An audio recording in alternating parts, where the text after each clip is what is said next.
Jaw.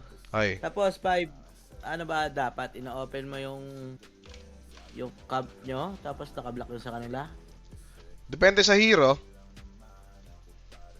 Kasi, kung hindi nyo kaya yung hero ng kalaban, ang pwede nyo gawin i-push nyo lang yung lane. Dalawa kayong umihit ng creeps or dalawa kayong gagamit agad ng skill pag bit ng lane. Push lang na push. Push lang ng push, kayo magpupull ng big camp.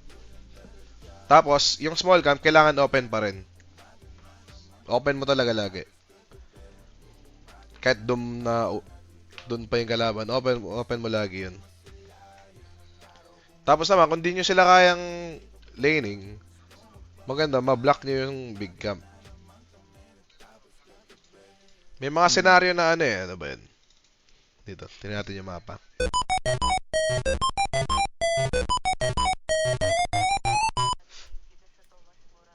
Yan kasi minsan nakakalito eh. Hindi mo na alam. Ito guys, pag nakita nyo yung phosphor nyo na sorry, dire kayo, safe lane. Pag nakita nyo yung phosphor ng kalaban, wala na siyang sentry. Kasi mabibilang nyo naman kapag may yung item niya, kung nakamagkano siya sa item niya. Tapos, pag wala na siyang sentry, automatic sinentryan na niya to. Small camp.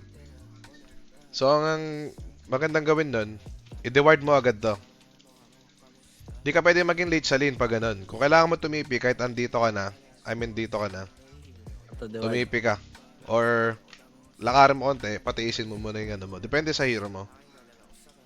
So, yung mga senaryo na hindi mo kaya yung phosphor ng kalaban, tapos matutulungan siya ng offlane, kailangan, sentryan mo na to.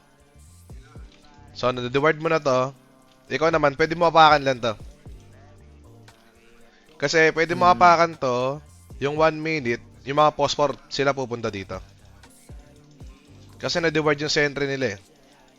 So, pag na-deward yung sentry nila, aapakan nila. Ikaw naman, may free time kang gumanito. Pag di nila inapakan, inaras-aras ka nila, open yun, no? Oo. Pero ang dapat doon, meron ka laging dalawang sentry. As post 5. Ano, di mo ginagawa yung naka-sentry sa taas, advanced sentry sa dryer.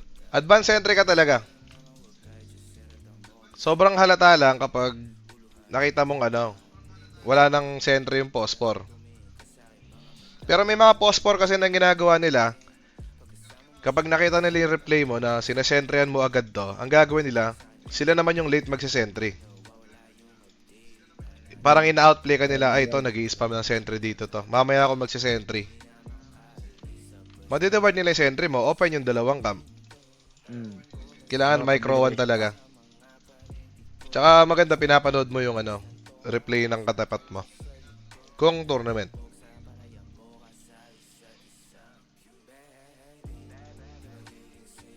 Gets. Uy! Ralph Lawrence, thank you sa 10 gift subs, tol. Thank you sa 10 gift subs. Ganyan na, kakastart ko lang May bilang ba yung half full? Meron siya. Sigurado mo lang. Tinatansya mo lang. May bilang siya, pero ako kasi tinatansya ko lang. Di ako marunong sa mga numbers na ganun. Pero tansyado ko. Subscription 5. Yan. Yung sa half full na yan, tinatansya ko lang. Yung pinost ko sa Facebook dati. Tapos, mostly kasi tinatime ko ulti, Roshan, buyback, glyph minsan lang, sobrang dalang lang ng glyph. Tapos, kapag sobrang tryhard mode ko, kunwari, katapat ko Phoenix Phosphor. May ako. Inoorasan ko yung oras ng dive niya. Anong cooldown? Ang pag-alam ko 36 seconds. Tingnan natin ulit. 36. Tama.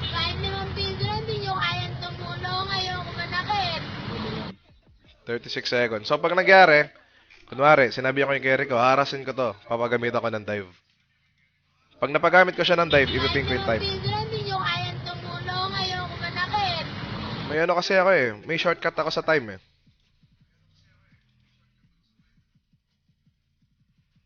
Tapos na, pag ano ko lang, kung ano mang oras na.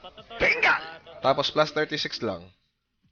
Nag-isa-isa nga yung sub, sinulit yung sub mo, Tol Ralph Lawrence. Sinulit yung sub mo, Tol. Ito, may time ako. Tima, hindi ko na tinututok sa taas. I-keybind ako. O ano. So, Mari, 014 niya ginamit, plus 36 lang. Ginaganon ko lang. Meron kaming isang game na ano eh. Dotabuff.com. Kalaban namin Spirit. Saan ba yan? SMG pa ako nun eh.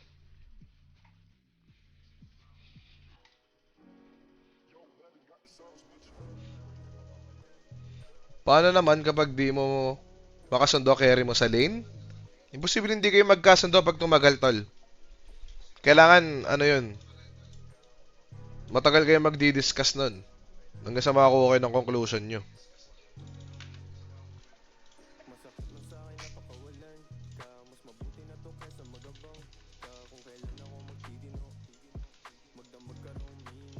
Ito ba yun? Hindi ito yun. Dito yung clash na yun eh.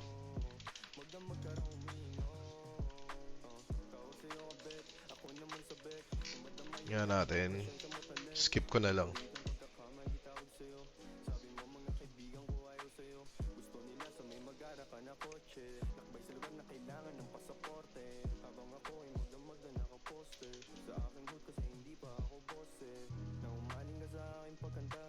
Na, ito namatay siya dito. Namatay si Yatoro dito. Tapos pining ko na to, pining ko reincarnation niya. Ayong oras ng reincarnation niya. Kasi ito yung clash dito.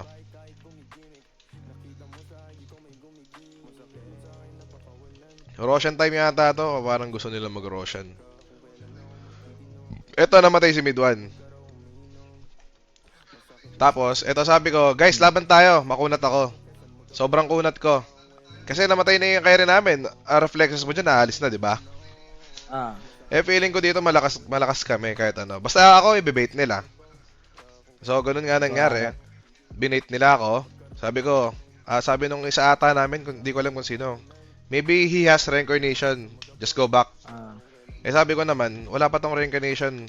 Tapos, go. Yung parang, just trust me, just go. Tapos ito, dito nalugi sila dito. Dito kami nakabawi na malaki. Namatay. Ayun, Takto na, ilang segundo. Kasi, ayun 10 seconds na lang. Pero may time ako na itong time na to eh. Kaya alam ko yung exact time ng reincarnation niya. Tapos yun nangyari, naglaban pa kami, imbis na umalis na kami, nang wala na kaming carry nang wala na kaming carry. Ayan, nangyari, naubos yata sila dyan. Ayan, dyan na kami nakabawi, kaso talo pa din kami. Ang malaking bagay yung tinatimingan mo yung ulti. Grabe nga yun. Yes sir. Di ko alam kanino ko natutunan, kay JL yata. Ang naririnig kong nagta-timing ganyan si AU. Si AU. Timing yung mga ulti. Pero post 5 ko kasi si JL dati nung carry pa ako eh. Tapos nakakita ko sa kanya, tinatimingan niya to. Tapos nung pinatry ako mag-support, parang pwede ko rin yata gawin to. Ravage, Chrono. Ako kasi may timer ko na lahat eh. Sino si JL, yung coach ng Blacklist ngayon? Yung mga big ulti siguro nga. Maganda nga tayo. Yung mga big ulti. Ayan, yung mga song. Chrono, Song, Black Hole, RP, Ravage, mga ganun. Dati sa sobrang tryhard ko nga, kahit hindi ko alam yung time ng EXO, kung kailan niya pinap. After niya mapap, alam ko pa yung oras, kailan magkano. Parang kumari, ilan seconds yung cooldown ng duration ng EXO. Ma-minus ko lang dun sa time na Sobrang tryhard ko mag-time dati, lahat-lahat na lang eh.